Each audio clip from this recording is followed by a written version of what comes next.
Muy bien, buenas tardes. Hablar de arte en una sociedad como la nuestra es siempre un reto muy interesante, en el sentido de que las artes nos expresan elementos indispensables, ¿no? Las artes pueden ser una revisión política, pueden ser una revisión existencial, pueden ser una revisión meramente estética, pueden ser una revisión erótica, pueden ser una revisión antropológica. Dentro de esta gama, al final hay algo muy interesante, muy digno, que es que el arte siempre depende del artista. No depende, no podemos nunca diferir la esencia del artista en una máquina. Entonces, el artista tiene que estar en constante aprendizaje, ¿no? Con un constante saber. El saber luego se convierte en un hacer.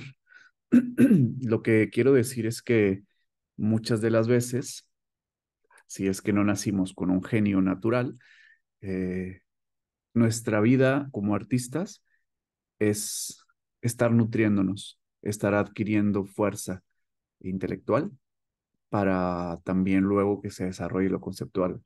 Entonces, y luego esto, claro, con el instinto propio que nunca se puede perder, generarán obras de arte muy emocionantes y muy significativas.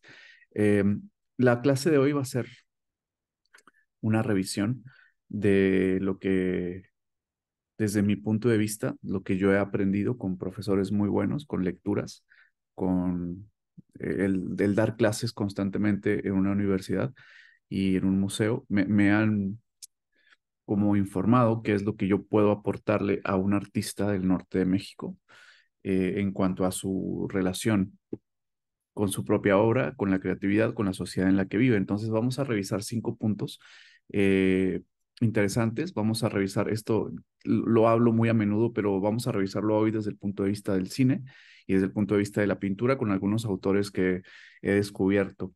Entonces, bueno, es muy emocionante aprender, es muy emocionante enfrentarnos a nuevas formas de tocar puntos muy poderosos. Entonces, primero empezaremos por algunas definiciones de arte que he ido revisando últimamente. Luego atacaremos estos 5 puntos, ahora reforzados desde el punto de vista del concepto del cine y de la pintura.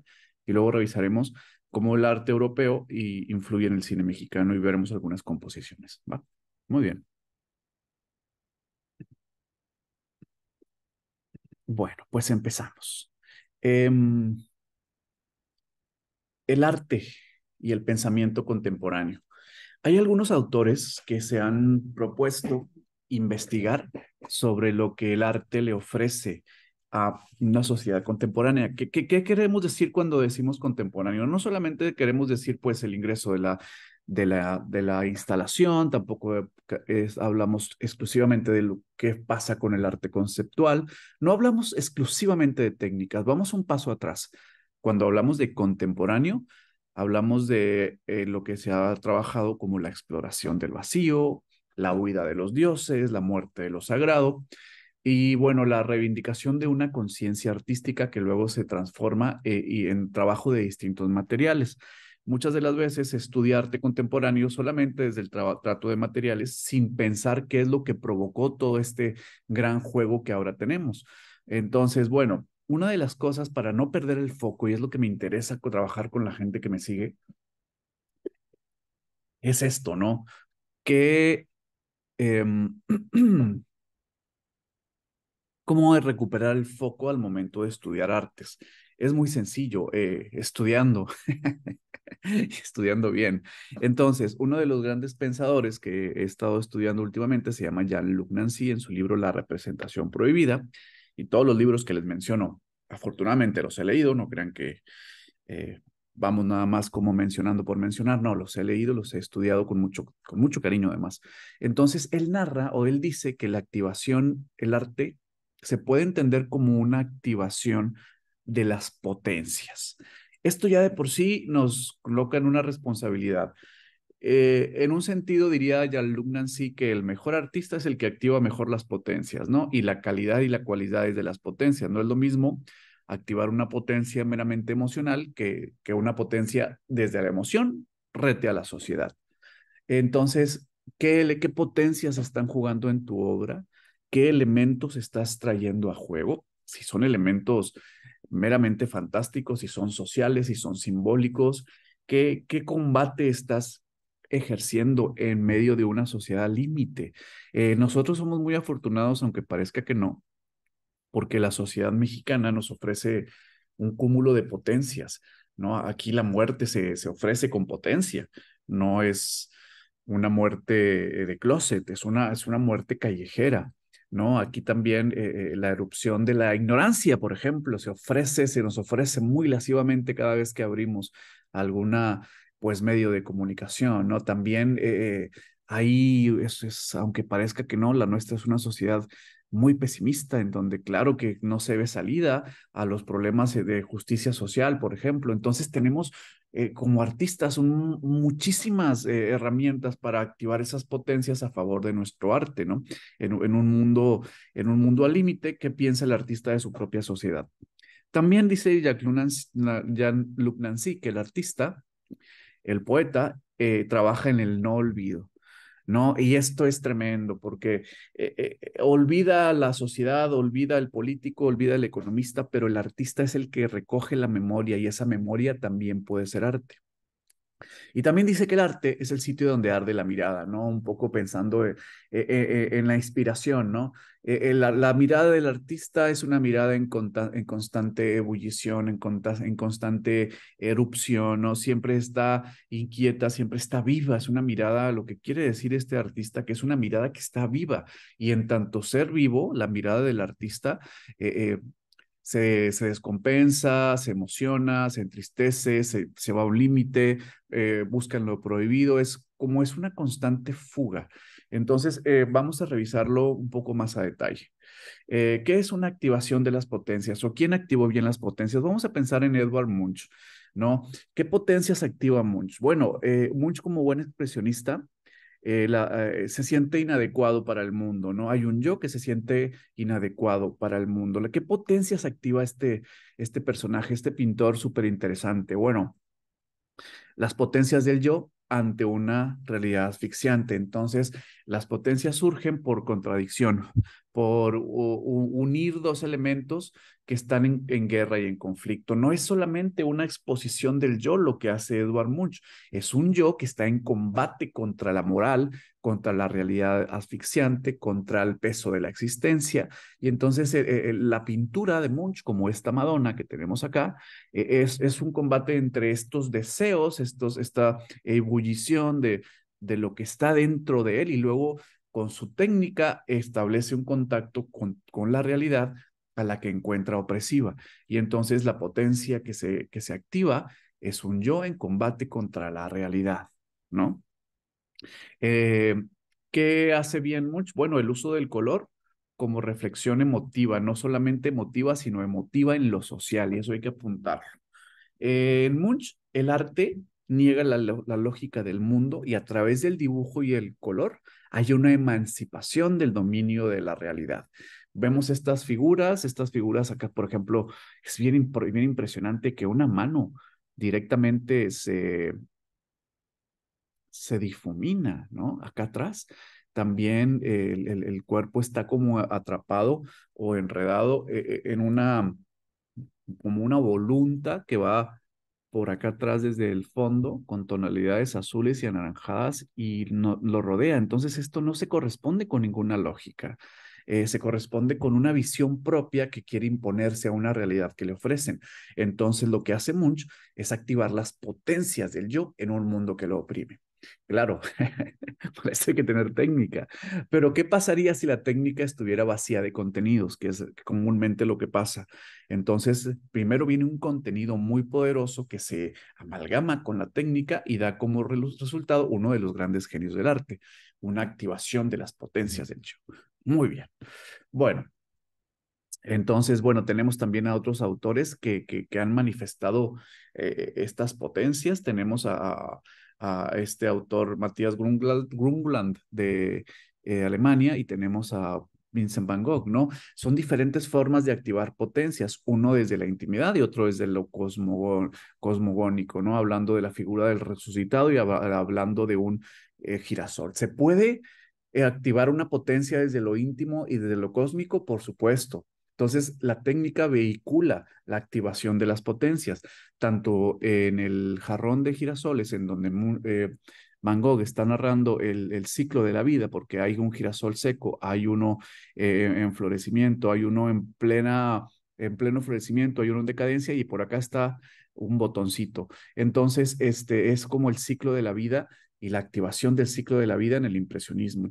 Y este autor habla pues de la revolución cristiana en un mundo caótico, ¿no? Cómo el cristianismo viene a poner orden, armonía, cómo viene a armonizar las cosas, cómo viene a entregarnos un pensamiento de redención en un mundo donde la humanidad rige con todo lo que significa la humanidad, entonces se pueden activar potencias espirituales y potencias existenciales. Al final de cuentas, hay que trabajar bien la potencia que uno quiere explorar y luego, claro, trabajarnos en técnica. Bien, ahora vamos a explorar la idea del lugar del no olvido. Bueno, la imagen contemporánea es muy especial, ¿no? La imagen contemporánea le pide al arte que no olvide. La imagen contemporánea revisa también la violencia, es una de las potencias que revisa, pero se genera una barricada contra la maldad. Este es un cuadro de un autor que a mí me gusta mucho, Otto Dix, que su escuela es la nueva expresividad, que es como una secuela del expresionismo. Entonces, él habla de los mutilados de las guerras, ¿no? De las guerras europeas. Y fueron gente que no puede olvidar, no tiene derecho a olvidar porque las marcas están en su cuerpo, así como estas marcas están en su cuerpo, las marcas de la violencia están en el cuerpo social. Entonces, el artista al recuperar la memoria de estos tremendos golpes que nos dimos como sociedad, se escinde del control social, se escinde de lo que los demás no quieren ver y su intuición artística se convierte en una voz más libre. Eh, esto, esto de pintar la verdad, esto de pintar verdad, convierte al artista en un problema porque a veces las sociedades no están capacitadas para enfrentarse con la verdad. Piensen en una sociedad que rechaza exposiciones de desaparecidos. Estamos en Nuevo León, hay muchos desaparecidos y la única exposición que hay sobre desaparecidos está en la calle. Ahí en la calle de Zaragoza o de Suazo, me parece, está en la Plaza de los Desaparecidos. Es un espacio no oficial. Entonces, somos una sociedad poco libre porque el arte es poco libre. Somos una sociedad controlada y el arte no ha podido, en nuestra región, saltarse la censura de las instituciones que prefieren exposiciones sobre pajaritos, sobre sueños o sobre la infancia. Y entonces lo que ocurre es que el arte se convierte en un olvido, ¿sí? Y el arte está preparado en la imagen contemporánea para ser un no olvido. Entonces, esto nos pone en una encrucijada. ¿Pintaremos para el olvido o pintaremos para el no olvido? Ahí se las dejo. Muy bien, este es uno de los trípticos más famosos de la pintura contemporánea europea de Otto Dix sobre la guerra, en donde pues aquí no hay ningún espacio para que la sociedad se armonice o se regocije en sus triunfos. Aquí primero tenemos que encontrarnos con lo que ha pasado, con lo que hemos hecho, con lo que ha acontecido en nuestra sociedad. Entonces, al pintar este tríptico, el arte se convierte en el sitio del no olvido. No nos permite olvidar, no nos permite debilitarnos en chakras y esas tonterías, ¿no? Nos impide que nos fuguemos hacia armonías ficticias. Entonces, el artista se convierte en la voz más auténtica de su tiempo y esto anótenlo con todas sus fuerzas o subrayenlo. Muy bien. La tercera vía. El arte es el sitio donde arde la mirada. Esta es La mujer en la máscara roja de Rufino Tamayo, que es el verdadero gran pintor de nuestro país. Entonces, ¿qué hace qué hace el arte con la mirada? El arte le dona al espectador su continuo ardor. Cuando vemos un artista que lo logra, la mirada está ardiendo, es un pequeño fuego, es un fuego que está en constante movimiento y ese movimiento se le dona al espectador, al participante, como le dicen ahora, ¿no? Entonces, el arte no genera un saber y no solo genera, aquí me equivoqué, no solo genera un saber y un hacer, no solamente como exposición, sino como fuerza de choque. Toda exposición es una fuerza de choque porque nos genera un saber y un hacer. ¿Ok? ¿Qué hace el arte? Tiene características de musa, el arte. Decían que la musa nos animaba, descubría nuestros talentos, nos levantaba y nos impactaba. Era como entrar en un remolino, estar con la musa, ¿no? Como se debe decir correctamente, con las musas. Entonces, en todos los sentidos, el arte es una transformación de la mirada. Si el arte intenta un lance muy cortito, como por decir, estamos en la frontera norte y tenemos todo el lío de la migración y el artista imagínense que se dedica a retratar las florecitas de Texas. Entonces la mirada arderá, pero en un minifuego. Pero si el artista se compromete con las grandes potencias de su tiempo, el arte será un incendio. Entonces, no solamente observamos las capacidades técnicas de los artistas, observamos la observación del enfrentamiento con lo sublime. Entonces, el arte no solamente nos hace arder por las capacidades técnicas, que son muy buenas, sino por lo que quiere decir el artista. Esta mujer es tomada por una pasión mientras está escuchando. Esta mujer no es así, es así solamente cuando está tomada por el espectro de la música. ¿Ven?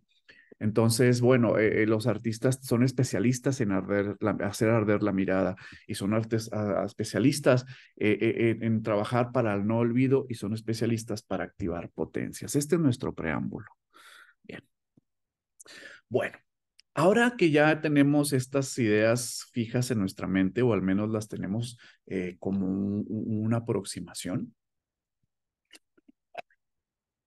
lo siguiente es pensar cuáles son las relaciones entre pintura y cine, cuáles son esas potencias que se activan y cómo podemos pensar nuestra cultura. Muy bien. Bueno, vamos a hablar de algunas categorías del arte contemporáneo que rebotan en el cine. Esto lo han visto en mi video que se llama 5 categorías del arte contemporáneo, pero ahora vamos a ser un poco más específicos y vamos a ver cómo estas categorías, al final de cuentas, rebotan en muchos espectros del arte y cómo nutren a una sociedad. Esas categorías no solo son artísticas ni estéticas, también son sociales. Muy bien, y eso es lo interesante. Entonces, cuando tú vayas a una expo, revisa si cae dentro de alguna de estas categorías. No son las únicas, pero sí son muy preponderantes. Cuando un artista no toque ninguna de estas categorías, puedes continuar tu camino. Y se los digo muy, muy categóricamente, no me importa. A veces no nos podemos acostumbrar a arte sin contenido, es lo último que podemos hacer. Entonces, por más bueno que sea un artista a nivel técnico, si no toca puntos focales de la realidad, si no toca no olvido, si no toca potencia, si no nos hace arder la mirada, lo dejémoslo, hay muchos, no pasa nada. Bueno, ¿cuáles son estas categorías? El ser dueños de la propia historia, la lucha de clases, entendernos en el mundo, el peso de yo y el peso de la existencia, combatir ante lo descomunal, lo que se llama el problema del mal, las pasiones y lo absurdo como forma de explorar la realidad, la muerte de lo sagrado. Hay una obra que a mí me parece que lo recoge todo, que es La libertad guiando al pueblo de Lacroix, ¿no? Entonces aquí tenemos esta lucha de clases, aquí tenemos el peso de la existencia cayendo sobre toda una sociedad, aquí tenemos el problema del mal, aquí tenemos las pasiones que encumbran, aquí tenemos también la muerte de cosas sagradas y la aparición de otras. Entonces es un genio de la Croix porque también vive en una época en donde conviven el neoclasicismo, en donde convive el romanticismo, donde se está acabando el barroco, donde por ahí ya se anuncia Goya. Entonces, bueno, ¿qué pasa? Que está todo muy, tiene la mesa puesta para hacer este tipo de cosas, ¿no? Este es digamos, un sitio, una coyuntura muy especial de las artes, este cuadro. Bueno, vamos a ver. Una de las cosas que toca el arte contemporáneo es ser dueño de tu propia historia, ¿no? El individuo que se adueña de su forma de mover el mundo. Tenemos este cuadro de un artista americano, este, y este cuadro lo que ocurre aquí es, por ejemplo, vean cómo la composición habla del trabajo infinito, ¿no? Porque estos artistas que tienen un toque de muy, muy revisor de las clases populares, hablan de este trabajo que dignifica. Entonces, vean cómo estas líneas que surgen por aquí y por acá no se acaban nunca, parece que es un trabajo infinito y en ese trabajo infinito hay gente que está dignificada en el trabajo infinito, ¿no? En que el mundo está en constante transformación. Entonces, ¿qué ocurre con este tipo de escuelas que luego también las atrapan las escuelas mexicanas de cine? ¿Qué se habla? ¿De qué hablamos cuando hablamos de un tipo de arte que intenta corregir el problema social? ¿De qué hablamos cuando vemos un tipo de arte que trata la tremenda lucha de las clases entre sí? Bueno, de hacernos conscientes que hay un estado de injusticia social que se tiene que corregir. También hay una forma de visibilizar a las clases populares registrándolas en su dignidad. Ojo, esto es una forma de idealización, no crean que no, pero al final de cuentas preferimos esa forma de idealización a lo que hacen las otras formas de ver a las clases sociales que solamente son como un sujeto de explotación, ¿no? Yo prefiero estar del lado que las idealiza que del lado que las explota. Entonces, este tipo de tendencia visibiliza, corrige. También el sujeto del arte es un trabajador que intenta hacer visible una unidad estética y esta unidad estética es el agente de calle, ¿no? Entonces, ¿cuál es la característica? ¿Cómo se va a activar la potencia cuando hay una lucha de clases y la clase, digamos, más privilegiada intenta derrocar a la clase emergente? Entonces aquí ya tenemos narrativa, ¿no? ¿Qué más? El arte genera un vínculo con las clases como crítica y como comunión. Trata de establecer un vínculo que jueguen directamente con la comunión del arte con una forma de mover la historia, ¿no? Y esto suena muy marxista, obviamente, pero claro que el siglo XIX y XX hablan de un arte marxista que habla, aunque no es un marxismo extremo, sí nos explica que hay motores en la historia y esos motores en la historia luego son sujetos de la estética.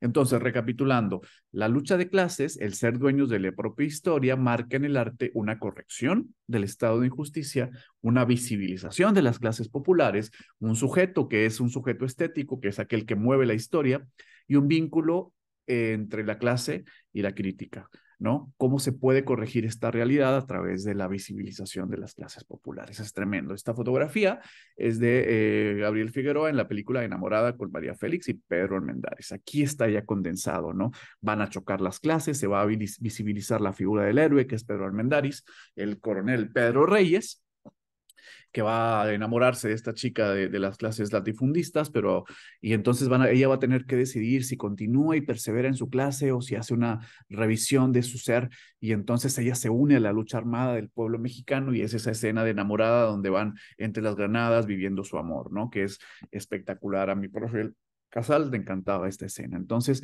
se establecen vínculos, se establecen correcciones de la realidad, se visibilizan a las clases populares y es una lucha de entender el arte como comunión social. Muy bien. Ahora, el problema del yo. Esta es una imagen de un autor de la Primera Guerra Mundial, es un bombardeo en las trincheras, ¿no? ¿Qué toca este tipo de arte? El peso de la existencia en el arte. Esto tienes aquí para irte, pero a full con tu obra. No, yo no creo en el artista que pierda la inspiración, creo en el artista que el artista a veces es perezoso intelectualmente, y eso hay que decirlo, ¿no? Hay mucho que decir del mundo.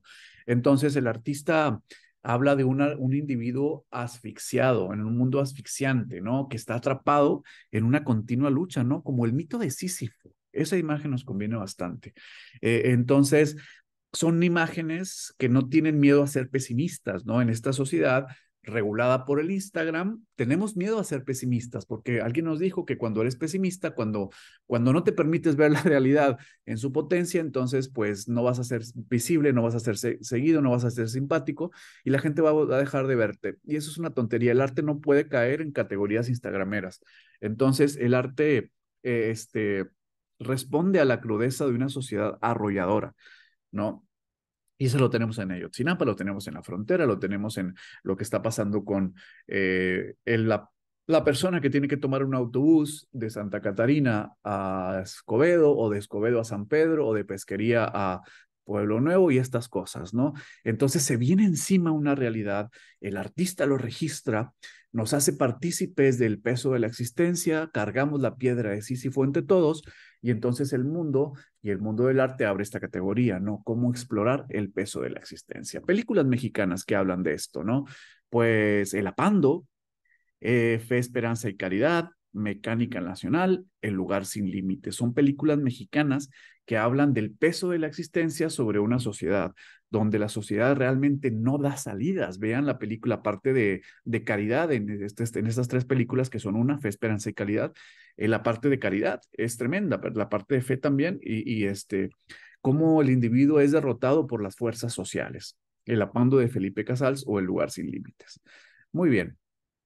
Esta es de la otra categoría, de la categoría de la lucha de clases. En la categoría de lucha de clases tenemos películas tremendas, ¿no? En El Inocente de Pedro Infante, Los Olvidados, Doña Bárbara, Pueblerina y Campeón sin Corona. El cine mexicano se ha dado la tarea de revisar muy a profundidad cómo chocan perpetuamente las clases entre sí. Y es bien significativo, es muy parecido al cine italiano, pero con un heroísmo más crudo, ¿no? Con un heroísmo más monolítico, más solidificado. Y películas como Campeón sin Corona, de verdad, el final es tremendo, no te deja espacio para la respiración y para la armonía. Aquí no se armoniza ningún chakra. Aquí lo que pasa es un individuo enfrentado a una sociedad que se lo come, ¿no? Y lo mismo en Pueblerina y lo mismo en Los Olvidados. Entonces, bueno, tenemos estas reafirmaciones de lo que estoy diciendo. ¿Qué más? Uno de mis favoritos, combatir el mal, el problema de la maldad. Esto es tremendo. ¿Qué hace la imagen artística contemporánea ante las imágenes violentas? ¿Las sublima? ¿Las anula? ¿Las registra? ¿Las esconde? ¿Las hace más visibles? Cuando vemos una imagen violenta tan poderosa, tan cruda, tan arrasadora, tratada por un artista, ¿en qué nos concentramos? ¿En la maestría del artista o en el problema social? Y es tremendo, esos son como los dilemas de la imagen contemporánea. Entonces, científicamente una imagen se puede tratar de muchas maneras y conceptualmente también. Entonces, ¿qué pasa? ¿Cómo equilibramos el contexto y el concepto con lo técnico? Bueno, ¿qué es lo que te quiere decir esta categoría del arte? Que esta realidad está rota y que las imágenes que se plantean, ya así sea como holograma, le plantean un harto a la barbarie. Por ejemplo, cuando estamos tratando un tema de desaparecidos políticos en el arte, ¿no? Claro, se puede uno ir solamente por la maestría del artista al tratar de hacer unos retratos impresionantes en San Fernando, Tamaulipas. Pero luego cuando se trasciende esa técnica queda el problema de fondo, que es la barbarie. Entonces, cuando una imagen de desaparecidos en categorías artísticas están bien logradas, entonces se puede tratar como un parapeto ante la barbarie. Entonces, lo interesante de todo esto es que la imagen contemporánea no quiere redefinir el concepto del bien, en plan, esto está muy malo y tenemos que hacer el bien, solamente expone el exceso de maldad.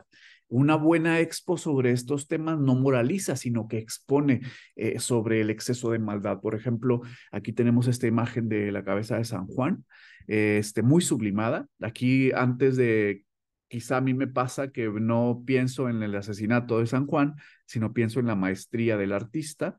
Y contemporáneamente eso se ha explicado, ¿no? Se ha criticado.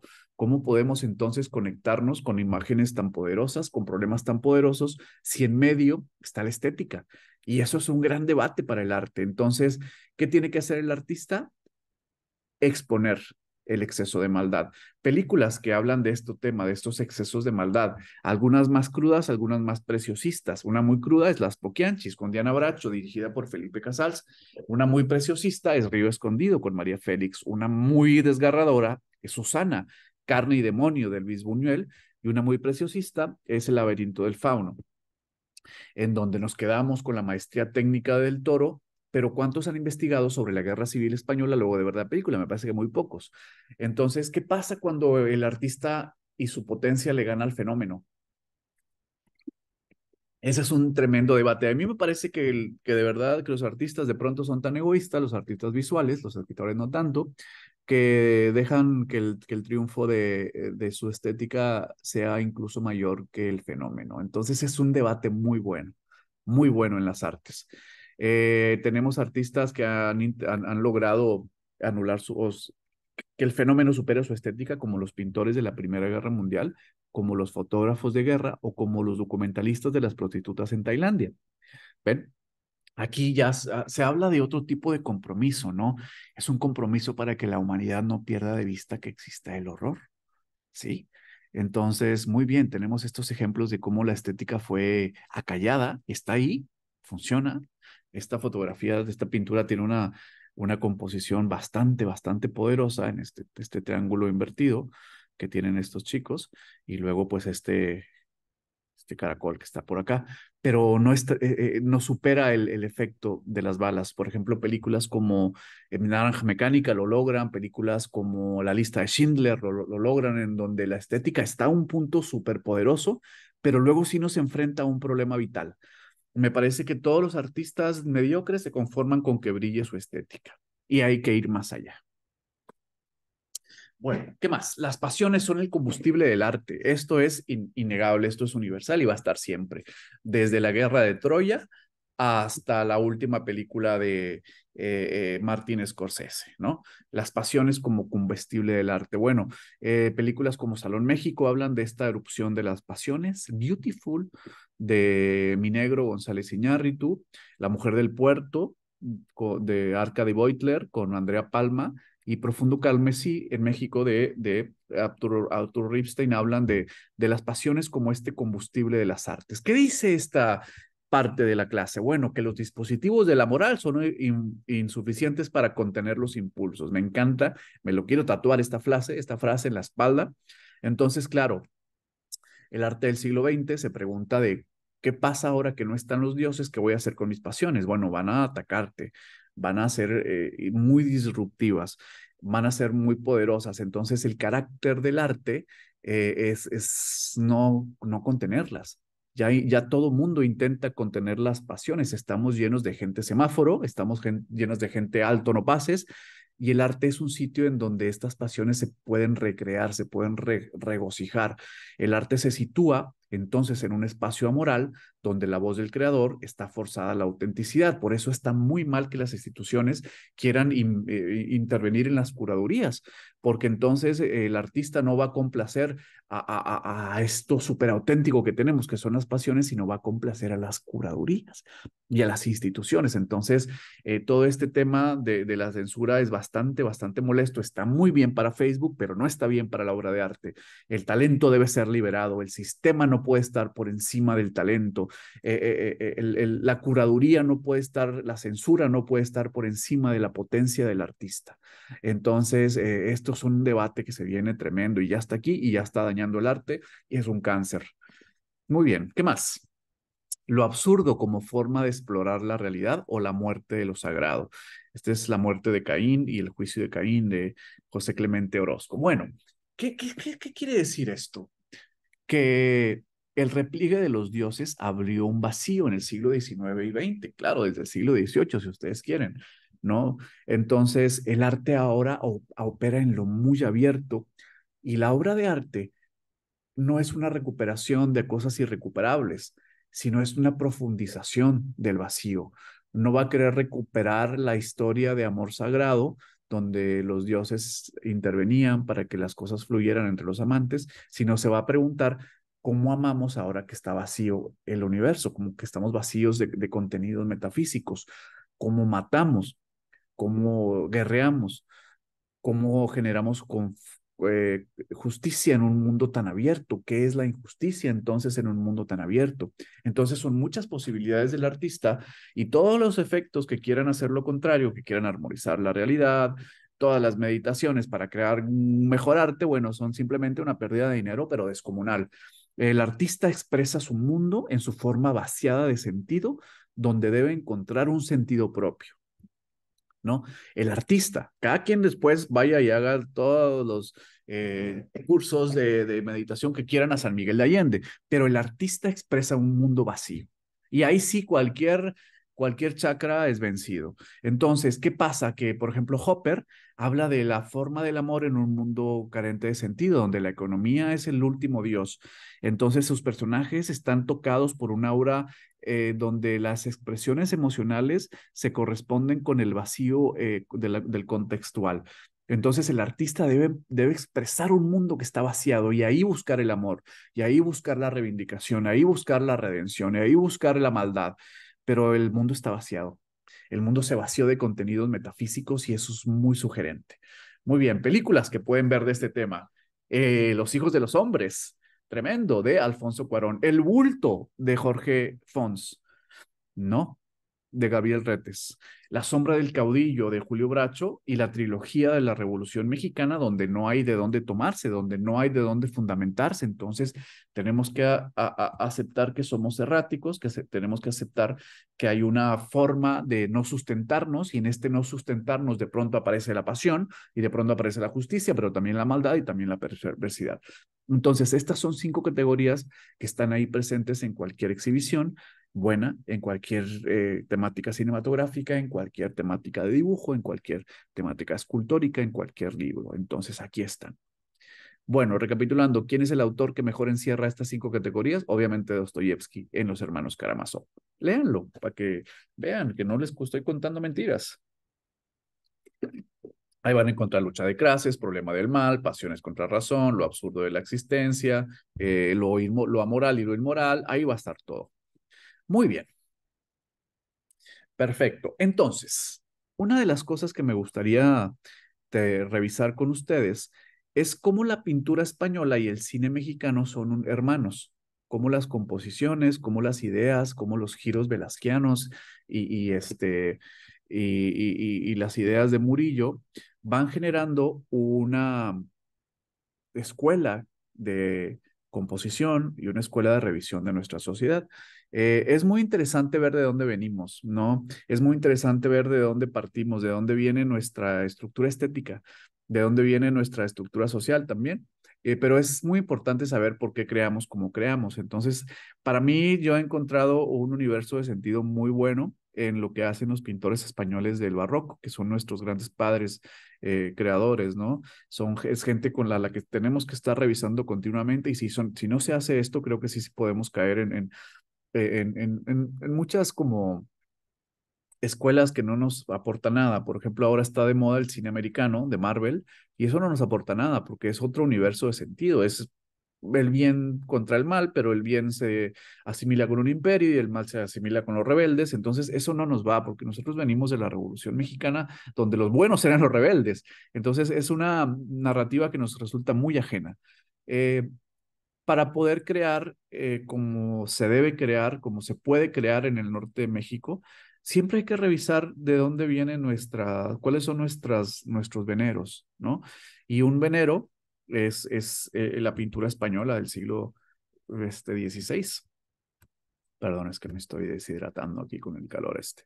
Bueno, vamos a ver cómo esto influye en nuestro cine. Pero miren, cuando hablo de nuestro cine, no solamente lo hablo como una glorificación. Quiero entender, quiero que nos entendamos que el cine mexicano es propiamente la crítica a la cultura más poderosa que como nación hemos establecido.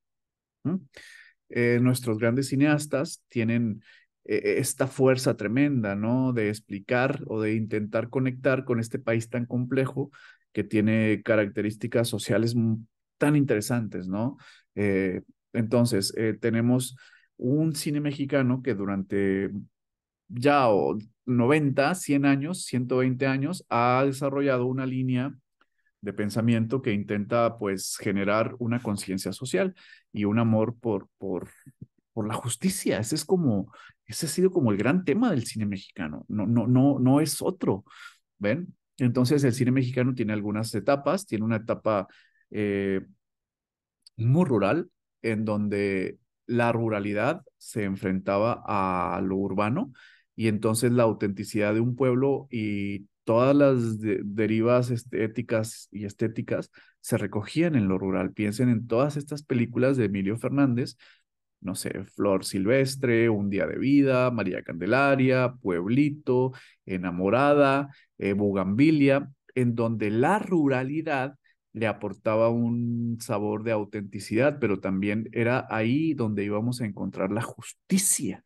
¿no? Hay una película de Jorge Negrete con Gloria Marín, de Emilio Fernández, que se llama Siempre Tuya, en donde hay pues esta parte, cuando se pierde lo rural, el ser humano mexicano cae en un caos del que posiblemente no se recupera. Entonces, en este universo de sentido, Emilio Fernández le otorga a Gloria Marín, como mujer de la revolución, el sentido de conciencia, ¿no? Entonces es muy poderoso. Luego el cine mexicano entra en una etapa muy confusa en donde los elementos urbanos ya están muy destacados, donde se quiere urbanizar al país, donde se quiere desarrollar al país, y entonces empieza una lucha un poco más cercana a lo que somos ahora como mexicanos, ¿no? Y hay un rompimiento muy fuerte en los setentas, en donde ya lo rural no es el sitio en donde exclusivamente vamos a encontrar la verdad, y entran autores como Casals o como Ripstein, que hacen pedazos esta forma de creación y nos dicen que, bueno, las sociedades no encuentran el bien en lo rural, pero tampoco en lo urbano. Y entonces se abre una etapa del cine mexicano muy honesta, ¿no? Está Luis Alcoriza, está Felipe Casals, está Jorge Humberto Hermosillo, está Arturo Ripstein, nombres que prácticamente han sido borrados por la historia. Eh, Queda el de Casals, obviamente, por lo que hizo con Canoa y las Poquianchis, queda un poco el de Ripstein, pero luego ya hay que ir a los círculos muy cinematográficos para saber qué hicieron los demás.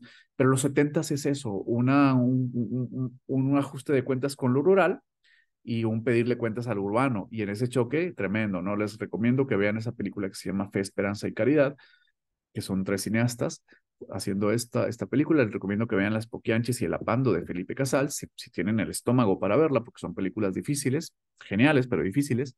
Y les recomiendo que vean películas como Mecánica Nacional, que son más satíricas.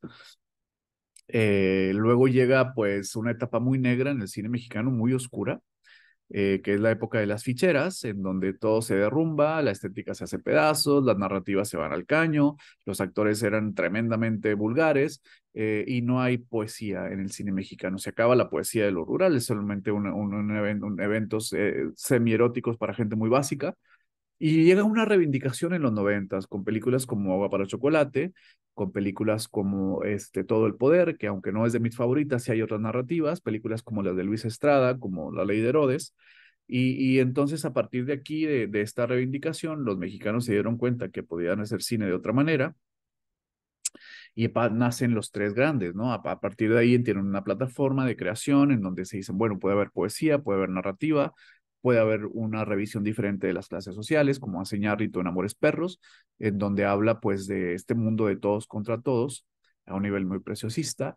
Aparece Cuarón, aparece Del Toro, con ya ideas cinematográficas y técnicas de otra manera, pero todos ellos intentan hacer como una recuperación diferente de lo que es México como país sujeto a ser narrado. Entonces, en Cuarón tenemos esta parte donde se idolatra a la mujer, la pone en un lugar como de oración, donde toda la maldad toda la maldad del mundo se recoge en la mujer y esa maldad sale como cuidado y sale como algo irrompible, ¿no? Piensa en el personaje de Roma o piensa en el personaje de Los Hijos de los Hombres o piensa en el personaje de Gravity. Luego tenemos un Iñárritu en donde la poesía de lo salvaje acude a su mirada para revelarnos que el mundo es una lucha constante. Vean todos sus personajes, ¿no? Beautiful, 21 gramos, Babel, El Renacido, Berman. Habla de personajes atrapados en un mundo de pirañas donde la autenticidad y la poesía aparecen como por atisbos y luego es lo que nos permite crear y recrearnos en el mundo. Y luego está Guillermo el Toro, que es un crack, aunque yo soy muy del negro Iñárritu, pero Del Toro es un gran cineasta porque es un gran narrador.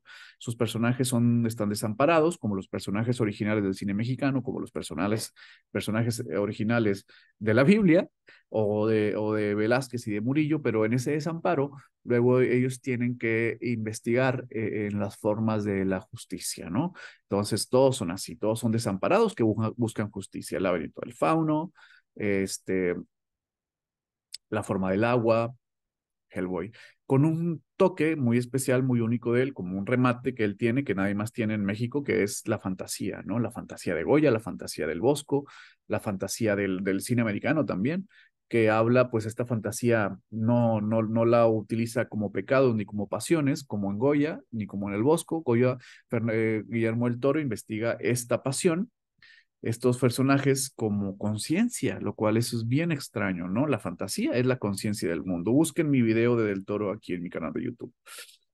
Bueno, muy bien. No me den cuerda con el cine mexicano porque luego no paro, no paro. Muy bien, vamos a revisar esta última parte de la clase. Bien, la pintura española y el cine mexicano, el giro social de Velázquez y de Murillo. Bueno, es muy interesante lo que pasa en la pintura española, ¿no? La pintura española tiene grandes referentes, que es la pintura italiana, por ejemplo, es uno de ellos, ¿no? Y la pintura española se nutre de pues todo lo que pasa en Italia, porque han pasado por etapas bien poderosas. Nada más con el Renacimiento y el tenebrismo tiene, ¿no? Y en el maneirismo tienen como para darse cuenta de lo que estaba pasando. La cantidad de autores que ya pasaron por Italia cuando España apenas está generando su narrativa pictórica, bueno, ¿para qué les cuento? Ustedes ya deberían saber eso. Entonces, ¿qué pasa en España? Que se condensa un sitio pues muy interesante porque el centro de poder político no estaba en Roma ni en París ni en Londres, estaba en Madrid. Entonces, los reyes católicos generan compra de obra, empiezan a comprar mucha obra, ingleses, flamencos, italianos, empiezan a capacitar a sus pintores, empiezan a crear grandes escuelas de pintura y el trato al que llegan autores como Murillo, como Velázquez, es prácticamente insuperable, ¿no? En tratamiento de la composición, de la profundidad, del color, de la estructura propia de la obra de arte, ¿no? Y entonces se da un elemento muy particular. Se empieza, así como en el Renacimiento se empiezan a mezclar los grandes señores con las mitologías, aquí se empieza a mezclar las mitologías con la gente de calle. Y eso es tremendo porque los modelos que utilizan tanto Velázquez como Murillo, pues son gente que ven en la calle, ¿no? Claro, también aristócratas y también reyes y también poderosos, pero la calle influye mucho en la pintura española, también en la italiana, pero como esta pintura de los pintores, esta obra de los pintores españoles, nos queda aún más cerca por vínculos históricos y lingüísticos, pues luego rebota en lo que hace Figueroa. Esta es la pintura Río Escondido de María Félix, y esta es una revisión de un cuento, de una historia de la Biblia, que es la historia de Jacob. Entonces vean cómo está casi en la misma posición en el campo, en el campo visual. También hay un respeto a la profundidad tremenda que tenía el arte clásico y el cine mexicano de la época de oro, mal llamada época de oro. Yo creo que la gran época de oro son los setentas, pero bueno, luego platicamos. El trato de la profundidad y el trato de esto mitológico que nos parece gente de calle. Esas dos cosas están ahí muy bien puestas, ¿no? Bueno, ¿qué genera la pintura española y cómo rebota en el cine mexicano? La revaluación de las clases populares, ¿sí? Otra cosa que no se nos puede olvidar, la imagen artística ahora es portadora de dignidad. Uy, eso es tremendo, ¿no? Aquí están grandes fotógrafos de guerra, aquí están documentalistas, aquí está Alejandro Galindo en el cine mexicano, aquí está Ismael Rodríguez, aquí está Fernando de Fuentes, aquí está Emilio Fernández, aquí están todos los actores y actrices que conocemos, que encarnaban a personajes de calle y a gente trabajadora, como María Candelaria, que era hija de una prostituta y recolectaba flores. Y entonces es revaluada esta figura, ¿no? Que no tendría por qué ser revaluada por la publicidad, por ejemplo, que eso no es tema de la publicidad, es tema del arte. Entonces, volvemos a temas de cómo esta dignidad luego mueve la historia, esta dignidad luego mueve la narrativa. Lo mismo en La mujer friendo huevos que en María Candelaria, ¿no? O este cuadro que es prácticamente un plagio de Figueroa a Murillo, ¿no? La virtud que tiene Figueroa es que nos sigue conmoviendo luego de que ya pasó toda la pintura española, ¿no? En su fotografía, con esos claroscuros, con esa maestría compositiva, con este juego entre sujeto y cámara, nos lleva a Murillo, lo revisitamos, pero quizá nos emocionamos más con el niño de Figueroa. ¿No? Le da una vuelta de tuerca tremenda Figueroa a este pintor, ¿no? Pero claro que no quiero decir que Murillo sea menor que Figueroa, simplemente que tiene otras capacidades emotivas porque de alguna manera la fotografía parece más viva que la pintura en este cuadro en particular, ¿no? Entonces, no podemos ni siquiera declarar un empate técnico, podemos decir que aquí Figueroa extrae de Murillo la potencia y la relanza a un nivel que juega más directamente con las emociones del espectador, quizá porque dramáticamente tiene la mano en la cara y eso nos lleva a una narrativa todavía más compleja, ¿no? Aquí Murillo solamente está visitando la belleza de este chico de calle y la está haciendo visible para nosotros, pero aquí hay un elemento dramático. Al ponerse la mano en la cara, pues nos lleva a otras reflexiones, a otro misterio. Pero al final de cuentas, no hubiera Figueroa si no hubiera estudiado a Murillo. Vean, la imagen es prácticamente la misma. Bien, luego de revisar las clases populares, tenemos otra parte del cine, de la pintura española que nos recarga, ¿no? Que es Goya, que ahí sí ya son palabras muy mayores. Goya, lo que genera Goya en el mundo del arte, pues es inconmensurable. Goya ya no nos deja tiempo para regocijarnos en la belleza. Goya es uno de los primeros que elimina o erradica la belleza de la obra de arte porque dice, bueno, hay otras cosas o la belleza no es suficiente para pronunciar todos los dilemas que tiene la humanidad. Entonces, por ejemplo, la riña en La Venta Nueva, que tiene un caracolito aquí que me encanta, habla de un estado de violencia pura en donde la religión no tiene ningún sentido porque no puede hacer nada al momento de la ebullición de las pasiones, ¿no? Y aquí también hay una lucha de clases porque son pobres contra ricos. Si ustedes van a ver bien, hay pobres y ricos peleándose. Aquí todo el mundo está ejerciendo violencia contra todos. Este estado convulso, luego el cine mexicano lo registra muy bien, pero hasta los setentas, donde no hay sitio, no hay donde descansar de la violencia. La violencia irrumpe y luego no tenemos escondederas, como pasa en Canoa de Felipe Casals, que es la imagen que tengo a mi derecha.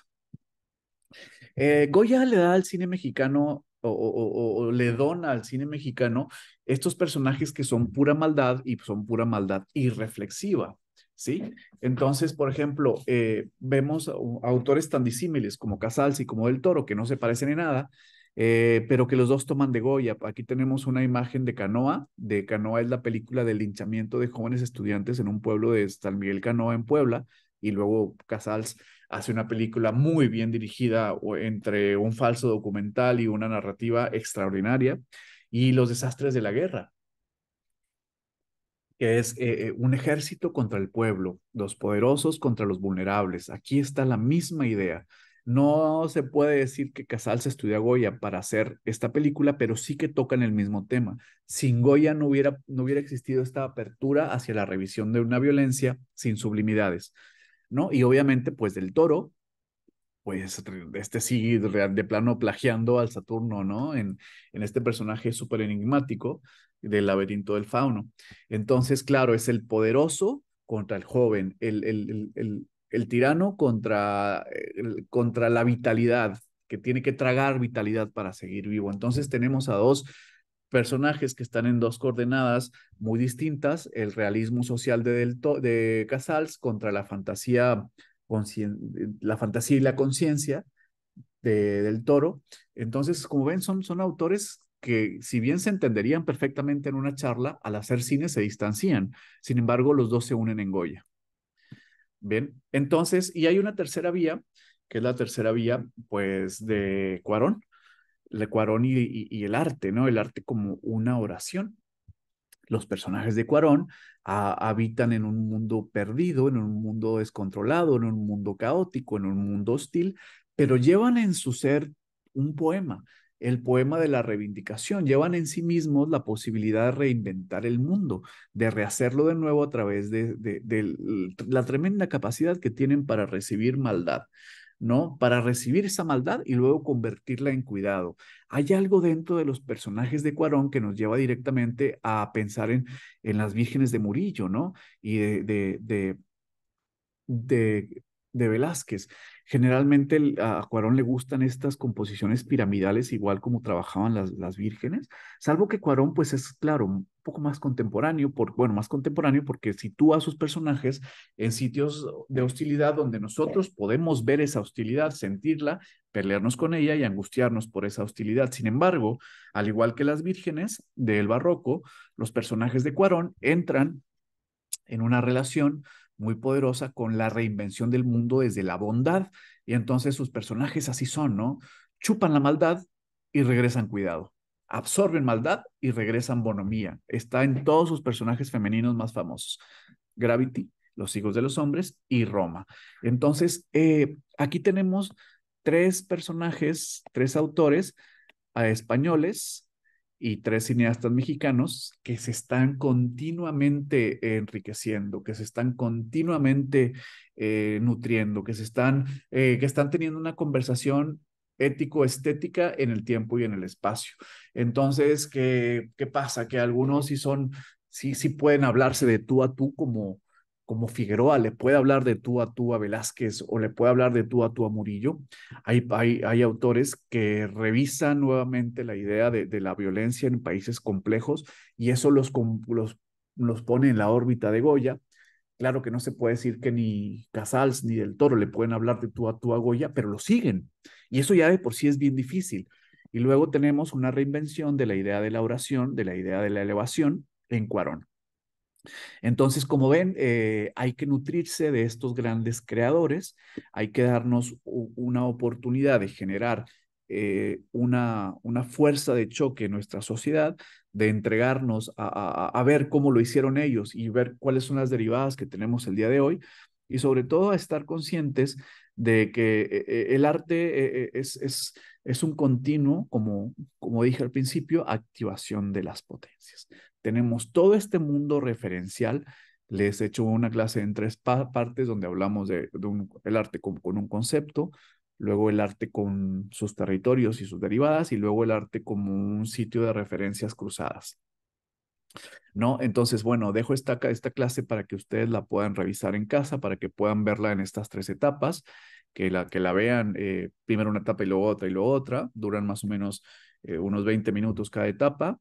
Entonces, bueno, ¿qué le aporta a un autor, a un pintor, a un amante del arte una clase como esta? Pues sobre todo coordenadas y referencia, de no ir a la obra de arte tan desprotegido, porque la obra de arte es compleja, es problemática, tiene referencias, tiene vida, pero luego nos da mucho. Es decir, luego de que le metemos tiempo de investigación, luego que aprendemos el saber de la obra de arte, luego también podemos ver la sociedad de otra manera. El ojo se hace más vivo, el ojo se hace más constante. Luego no cualquiera viene y nos engaña, luego podemos establecer diálogos con ideas más complejas. Luego podemos establecer una relación con nuestra creatividad de manera más compleja, más digna, con más cuerpo. Luego podemos entender fenómenos sociales que nos afectan directamente y luego, pues, sobre todo, podemos hacer como una revisión constante de nuestra conciencia. Entonces, bueno, esta fue la idea que tenía para ustedes el día de hoy. Quería hacer una clase más o menos de una hora. Es constante, sin pausas innecesarias, en donde habláramos de estos temas.